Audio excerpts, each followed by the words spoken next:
رمضان رمضان رمضان يا حبيب. أعوذ بالله من الشيطان الرجيم. بسم الله الرحمن الرحيم. رب اشرح لي صدري ويسر لي أمري واحلل عقدة من لساني يفقهوا قولي. அஸ்ஸலாமு அலைக்கும் வரஹ்மத்துல்லாஹி வபரகாத்துஹு. நான் எடுத்துக்கொண்ட தலைப்பு ஜக்காத் மற்றும் சதகா. ஜக்காத் என்பது நாம் கட்டாய கொடுக்க வேண்டிய கொடையாகும்.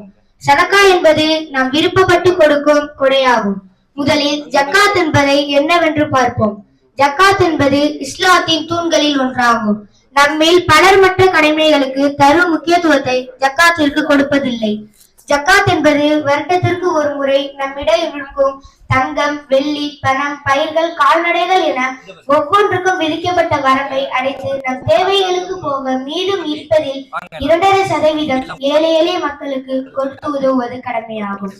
ஆனால் நம்மில் எத்தனை பேர் வருடதோறும் அமர்ந்து தன்னிடம் இருக்கும் செல்வத்தை கணக்கிட்டு பார்க்க கூட நேரம் இல்லாமல் இந்த அற்பமற்ற துன்யாவில் ஓடிக்கொண்டிருக்கும். அல்லாஹ் பல இடங்களில் குர்ஆனில் சொல்கிறான்.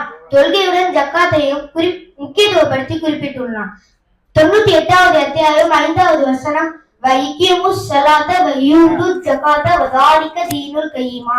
தொழுகை நிலைநாட்ட வேண்டும், ஜக்காத்தை அவர்கள் வழங்க வேண்டும் என்பதை தவிர வேறு எதுவரும் அவர்கள் கட்டளைப்படவில்லை. இதுதான் நேரான மார்க்கம் என்று அல்லாஹ் சொல்கிறான். கடமைப்பட்ட ஜக்காத்தை தவறாம ரமணானில் கொடுத்து அதிக நன்மை பெறுங்கள். நான் ஆரம்பத்தில் சொன்னது போல் ஜக்காத் என்பது நாம் கட்டாய கொடுக்க வேண்டிய கொடையாகும்.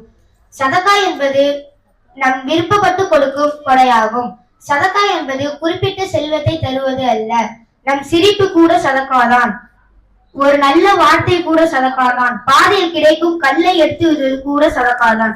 நம்மில் பலர் அதிகம் நினைப்பது என்னிடம் அதிகம் செல்வம் இல்லை, நான் எவ்வாறு தர்மம் செய்வேன் என்றுதான். அல்லாஹ் நம்மிடம் உள்ள பணத்தை பார்க்கவில்லை, செயலையும் எண்ணத்தையும் தான் பார்க்கிறான். நபி ஸல்லல்லாஹு அலைஹி வஸல்லம் கூறினார்கள், உங்க சகோதரின் முகத்தை பார்த்து நீங்க புன்னகைப்பது ஒரு தர்மமாகும். நீங்க நன்மை ஏறி தீமையை தடுப்பது ஒரு தர்மமாகும். வழி தவறிய மனிதருக்கு வழிகாட்டுவது ஒரு தர்மமாகும். பாதையில் இருக்கும் கல் அல்லது ஏதேனும் பொருளை அகற்றுவது தர்மமாகும் என்று திருமிதி நூலில் 1900 ஹதீஸாக கூறப்பட்டுள்ளது.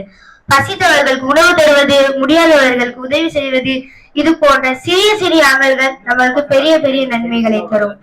நாம் அனைவரும் அல்லாஹ்வின் நிழலில் ஒன்று சேர்க்க அல்லாஹ் அருள் புரிவானாக என்று கூறி என் உரையை முடித்துக் கொள்கிறேன். வாஹித் தௌவானா அல்ஹம்துலில்லாஹி ரப்பில் ஆலமீன்.